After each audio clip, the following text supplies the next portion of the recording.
Freedom, human rights. I've been asked a lot of the times before,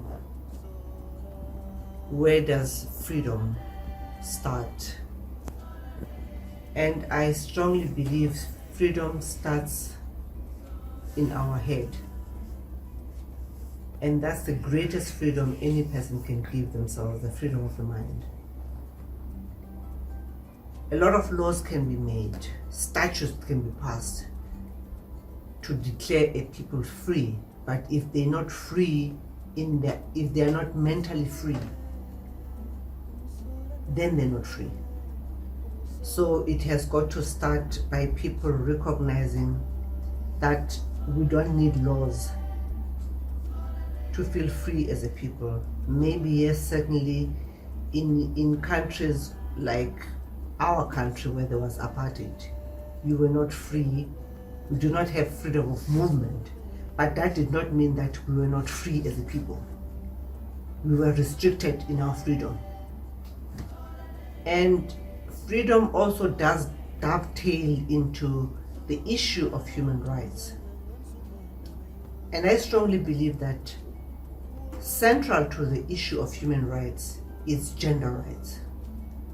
I've been to a trip currently in Italy, and I believe that young people are the ones that will push that agenda of gender freedom at the center of human rights. Because one girl that stood up brought a point and said she wishes that we do not put gender to human rights. We don't say gender-based violence, because the minute we put gender, then we're entrenching patriarchy yet again. If you violate rights of human being, be it a man or a woman, it is human right. So the minute we put gender to it narrows our narrative to just the gender, the rights of women, or the rights of children, or the rights of gay people or lesbian people. It takes away from the importance that inherently that talks about human rights. So central to our conversations going forward, we should talk about gender rights, not just human rights, because even human rights, and scrap away the thing of gender rights, because human rights is about every other human being. We should not be putting gender to violation of women, children, and other vulnerable groups. So that's why I believe that young people really will have new ways of thinking, and we need to have these conversations, which I call intergenerational conversations, to have the wisdom of old people and have the innovative ways of young people of how they tackle certain topics.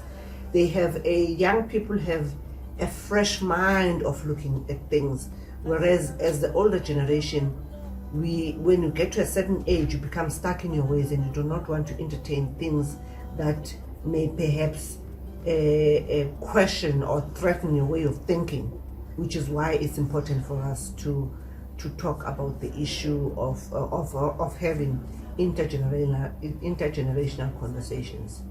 So this birthday of my grandfather, the 18th of July, I just hope that going forward we can start having new conversations of how we tackle the issue of freedom, the issue of human rights, and start leading from inside. Because even if you look at my grandfather, the strength, and his comrades, the strength that they got to be able to fight the status quo of apartheid, they got from within. It's not something that they got from outside. And as humanity, we need to be able to tap into the strength that lies within, in what I call intrinsic leadership, instead of looking from the without. And then it is only then that we'll be able to push boundaries, as they did to push the boundaries of apartheid. Thank you.